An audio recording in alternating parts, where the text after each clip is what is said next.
നമസ്കാരം, എല്ലാവർക്കും മറ്റൊരു വീഡിയോയിലേക്ക്. നിങ്ങൾ തംബ്നെയിൽ കണ്ടിട്ടുണ്ടായിരിക്കും, ഈ LSSന് നമ്മൾ ചോദിക്കാനിടയുള്ള പ്രധാനപ്പെട്ട 100 ചോദ്യങ്ങൾ.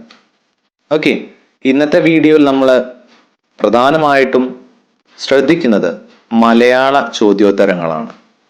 നമ്മൾ മലയാളത്തിൽ പഠിച്ച പാഠഭാഗങ്ങളിൽ പഠിച്ച അല്ലെങ്കിൽ പൊതുവായിട്ട് നമ്മൾ ചോദിക്കാനിടയുള്ള 100 ചോദ്യങ്ങൾ. സോ ആദ്യത്തെ ഭാഗത്തിലേക്ക് നിങ്ങളെ എല്ലാവരെയും സ്വാഗതം ചെയ്യുന്നു. ശ്രദ്ധിക്കേണ്ടത്, നിങ്ങൾ ഓരോ ചോദ്യങ്ങൾ കേൾക്കുമ്പോഴും നിങ്ങളുടെ ആ ചോദ്യത്തിന്റെ ഉത്തരം മനസ്സിലേക്ക് കൊണ്ടുവരണം. ഓക്കെ, അറിയാത്ത ചോദ്യോത്തരങ്ങൾ ഉണ്ടായിരിക്കും, അത് നിങ്ങൾ എന്ത് ചെയ്യുക, ഒന്നുകൂടി ഓർത്തു വയ്ക്കുക. ഓക്കെ, കേൾക്കുക, അത് ഗ്രഹിക്കുക, ഓർത്തു വയ്ക്കുക. കുട്ടികൾ, ഒരു കാര്യം കൂടി ശ്രദ്ധിക്കുക, നിങ്ങൾ ഓരോ ചോദ്യത്തിന്റെയും ഉത്തരങ്ങൾ പഠിക്കുമ്പോൾ അത് നിങ്ങളെ തൊട്ടടുത്ത് ഉള്ള പുസ്തകത്തിൽ എഴുതി വെക്കുക. ഓക്കെ, ഒരിക്കലും ഒരു ചോദ്യം പഠിച്ച് അതിന്റെ ഉത്തരം പഠിച്ച് മറന്നു പോകാനുള്ളതല്ല. പകരം എന്ത് ചെയ്യുക, നിങ്ങൾ ആ ചോദ്യങ്ങൾ നിങ്ങളുടെ നോട്ട് ബുക്കിലേക്ക് പോസ്റ്റ് ചെയ്ത് പകർത്തി വെക്കുക. വീണ്ടും അടുത്ത ദിവസം നിങ്ങൾ എന്ത് ചെയ്യുക, ആ ചോദ്യോത്തരങ്ങൾ ഒന്നുകൂടി ഗ്രഹിക്കുക. ഓക്കെ, പറയാൻ കാരണം, ചോദ്യം വ്യക്തമായി മനസ്സിലാക്കുക, എന്നിട്ട് ഉത്തരം മനസ്സിലാക്കുക.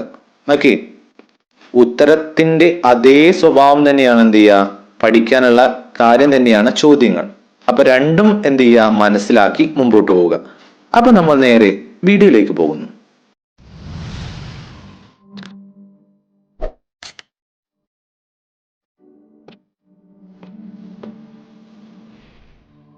നമ്മൾ നേരെ ആദ്യത്തെ ചോദ്യത്തിലേക്ക് പോകുന്നു. ആദ്യത്തെ ചോദ്യം ഇതാണ്: ഉജ്ജ്വല ശബ്ദാഢ്യൻ എന്ന് വിശേഷിക്കപ്പെടുന്ന കവി ആരാണ്? നമ്മൾ മലയാള പാഠത്തിൽ പഠിച്ച കാര്യം തന്നെയാണ് ഉജ്ജ്വല ശബ്ദാഢ്യൻ എന്ന് വിശേഷിക്കപ്പെടുന്ന കവി. നിങ്ങൾ മനസ്സിൽ ഓർക്കുക, ഉത്തരം ഉള്ളൂർ എസ് പരമേശ്വരയ്യർ. ഓക്കെ, ഉജ്ജ്വല ശബ്ദാഢ്യൻ, ഉള്ളൂർ. ഉ എന്നാണ് ആദ്യത്തെ ശബ്ദം അല്ലെങ്കിൽ ആദ്യത്തെ അക്ഷരം. നിങ്ങൾ അതുപോലെ ഓർത്തു വെക്കുക. ഓക്കെ, ഉജ്ജ്വല ശബ്ദാഢ്യൻ എന്ന് പറയുന്നത് ഉള്ളൂർ എസ് പരമേശ്വരയ്യർ. അടുത്ത ചോദ്യത്തിലേക്ക് പോകും. മാതങ്കി ഏത് കഥയിലെ കഥാപാത്രമാണ്? ഓപ്ഷൻസ് തരും. ഓക്കെ, പ്രധാന കഥാപാത്രം ചണ്ടാല ഭിക്ഷുകി. അടുത്തത് മൂന്നാമത്തെ ചോദ്യം: ബാലി ദ്വീപ് ആരുടെ കൃതിയാണ്? ബാലി ദ്വീപ് ആരുടെ കൃതിയാണ്? ഓക്കെ, നമ്മൾ പഠിക്കുന്നുണ്ട് അദ്ദേഹത്തിന്റെ കൃതി, 4ാം തരത്തിൽ പഠിക്കുന്നുണ്ട്. ബാലി ദ്വീപ് ആരുടെ കൃതിയാണ്? S K Pottekkatt. ഓക്കെ, എസ്.കെ. പൊറ്റേക്കാടിന്റെ കൃതിയാണ് ബാലി ദ്വീപ്. ഓർക്കുക എന്താണ്? 4ാം തരത്തിൽ നമ്മൾ അദ്ദേഹത്തിന്റെ ഒരു കൃതി പരിചയപ്പെടുന്നുണ്ട്. അത് ഏതാണ് എന്ന് കൂടി നിങ്ങൾ ഓർക്കുക. അടുത്തത് 2018 എഴുത്തച്ഛൻ പുരസ്കാരം ആർക്കാണ് ലഭിച്ചത്? 2018 എഴുത്തച്ഛൻ പുരസ്കാരം ആർക്കാണ് ലഭിച്ചത്? അദ്ദേഹത്തിന്റെ പേരാണ് ചോദിക്കുന്നത്. നമ്മൾ നേരെ ഉത്തരത്തിലേക്ക് പോകുന്നു. എം മുകുന്ദൻ. 2018 എഴുത്തച്ഛൻ പുരസ്കാരം. ഓക്കെ, എഴുത്തച്ഛൻ പുരസ്കാരമാണ്. ഉത്തരം എം മുകുന്ദൻ. അടുത്തത് ചെറിയൊരു കവിതയുടെ ശകലമാണ് കൊടുത്തിട്ടുള്ളത്. ഒന്നെന്നെങ്ങനെ എഴുതാം, വളവും വേണ്ട ചെരിവും വേണ്ട കുത്തനെയൊരു വര, കുറിയ വര, ഈ വരികൾ ആരുടേതാണ് എന്നാണ് ചോദ്യം. ഓക്കെ, ഒരു ചെറിയ കവിതാ ശകലമാണ് കൊടുത്തിട്ടുള്ളത്. ഇത് ആരുടെ വരികളാണ്? ഉത്തരം കുഞ്ഞുണ്ണി മാഷ്. അല്ലെ, കുഞ്ഞുണ്ണി മാഷ് കുറേ വരികൾ നമ്മൾ പഠിക്കുന്നുണ്ട്, 4ാം തരത്തിൽ തന്നെ പഠിക്കുന്നുണ്ട്. അപ്പൊ എന്താണ്? ഒന്നെന്നെങ്ങനെ എഴുതാം, വളവും വേണ്ട ചെരിവും വേണ്ട കുത്തനെയൊരു വര, കുറിയ വര. വരികൾ കുഞ്ഞുണ്ണി മാഷുടെ വരികളാണ്. അടുത്തത് 6ാമത്തെ ചോദ്യം: ബധിരവിലാപം എന്ന കൃതി എഴുതിയതാര്? ബധിരവിലാപം എന്ന കൃതി ആരാണ് എഴുതിയത്? ഉത്തരം വള്ളത്തോൾ നാരായണ മേനോൻ. 7ാമത്തെ ചോദ്യം: വള്ളത്തോളിന്റെ മഹാകാവ്യം ഏതാണ്? വള്ളത്തോളിന്റെ മഹാകാവ്യം ഏത്? കുറച്ച് ഓപ്ഷൻസ് കൊടുത്തിട്ടുണ്ട്.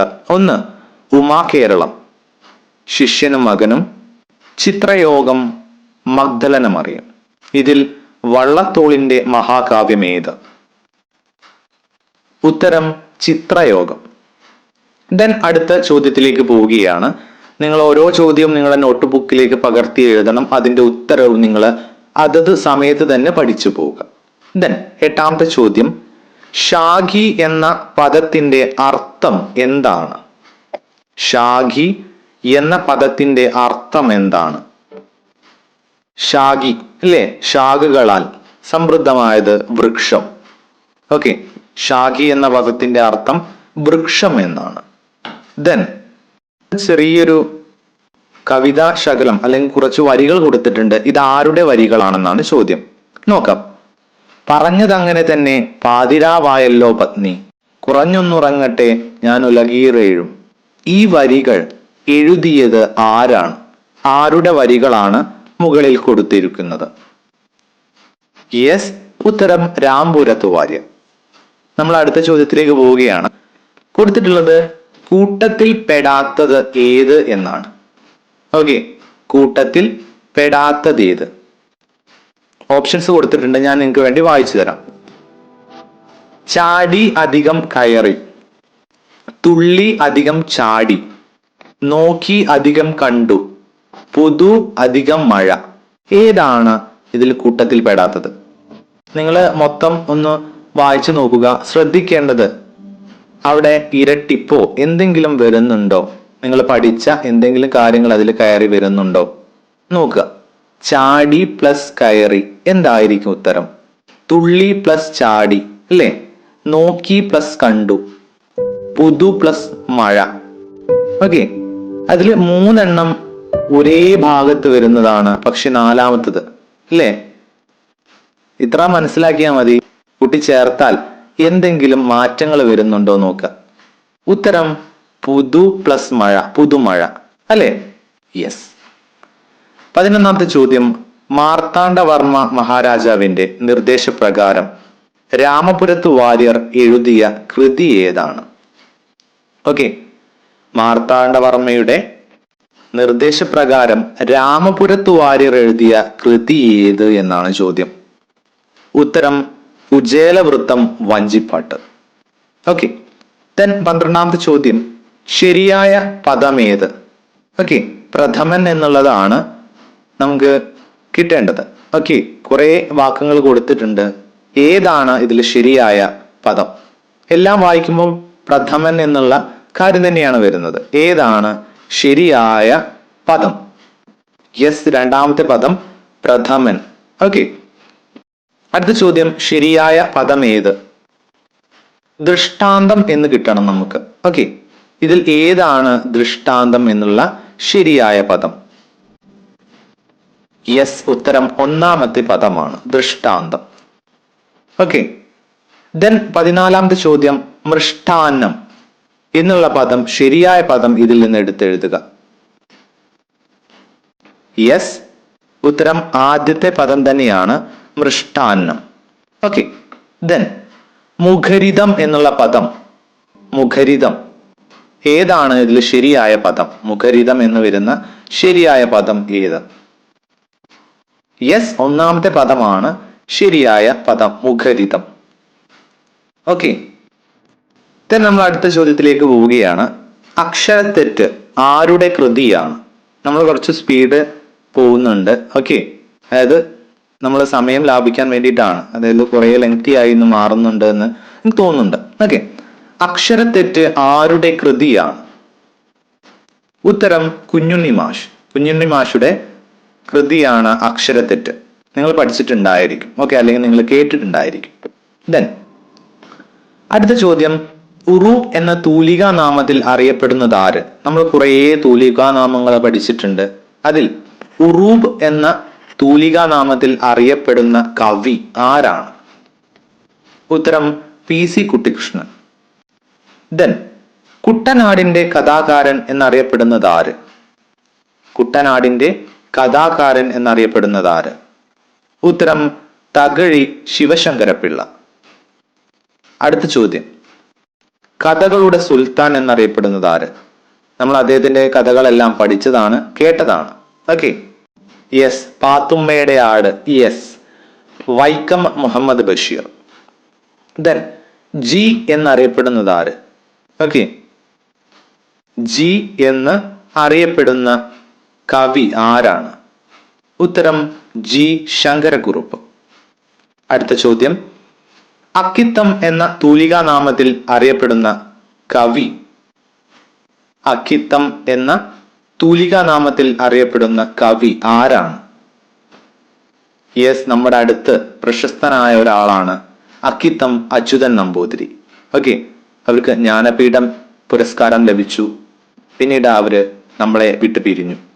ഓക്കെ, ഈ അടുത്ത കാലത്താണ് നമ്മളെ വിട്ട് പിരിഞ്ഞത്. ദെൻ അടുത്ത ചോദ്യം, ഉദയവർമ്മ മഹാരാജാവുമായി ബന്ധമുണ്ട് എന്ന് പറയപ്പെടുന്ന കവി ആരാണ്? അതായത് ഉദയവർമ്മ മഹാരാജാവുമായി ബന്ധമുണ്ട് എന്ന് പറയപ്പെടുന്ന കവി ആരാണ്? ഉത്തരം ചെറുശ്ശേരി. then നമ്മൾ അടുത്ത ചോദ്യത്തിലേക്ക് പോവുകയാണ്. അമ്പലപ്പുഴ ക്ഷേത്രവുമായി ബന്ധമുള്ള കവി ആര്? അമ്പലപ്പുഴ ക്ഷേത്രവുമായി ബന്ധമുള്ള കവി ആരാണ്? നമ്മൾ കുറേ കാര്യങ്ങൾ അദ്ദേഹത്തെ പറ്റി പഠിച്ചിട്ടുണ്ട്, നിങ്ങൾ ഓർത്ത് വെക്കുക. അമ്പലപ്പുഴ ക്ഷേത്രവുമായി ബന്ധപ്പെട്ട കവി കുഞ്ചൻ നമ്പ്യാർ.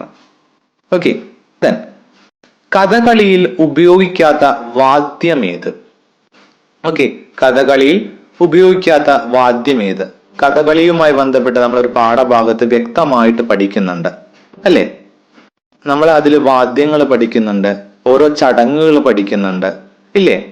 ഓപ്ഷൻസ് ഉണ്ട്: കൊമ്പ്, ചെണ്ട, ചേങ്ങില, മദ്ദളം. ഇവയിൽ കഥകളിയിൽ ഉപയോഗിക്കാത്ത വാദ്യം ഏതാണ് എന്നാണ് ചോദ്യം. ഉത്തരം കൊമ്പ്. ഓക്കെ, അപ്പൊ നമ്മൾ ഇന്നത്തെ ഈ ഒരു വീഡിയോ ഇവിടെ അവസാനിപ്പിക്കുകയാണ്. കുറേ കാര്യങ്ങൾ നമ്മൾ പഠിച്ചിട്ടുണ്ട്. ഓക്കെ, നിങ്ങൾ ഈ ചോദ്യോത്തരങ്ങളെല്ലാം നോട്ട് ബുക്കിലേക്ക് പകർത്തി എഴുതുക. പ്രധാനപ്പെട്ട ചോദ്യങ്ങൾ മാത്രമാണ് ചോദിച്ചതും ഇനി ചോദിക്കാനിടയുമുള്ള കുറേ ചോദ്യങ്ങളാണ് നമ്മൾ ഈ ഒരു ഭാഗത്ത് പഠിച്ചത്. അപ്പൊ നമുക്ക് മറ്റൊരു വീഡിയോയിൽ വീണ്ടും കണ്ടുമുട്ടാം. അതുവരെ ഗുഡ് ബൈ.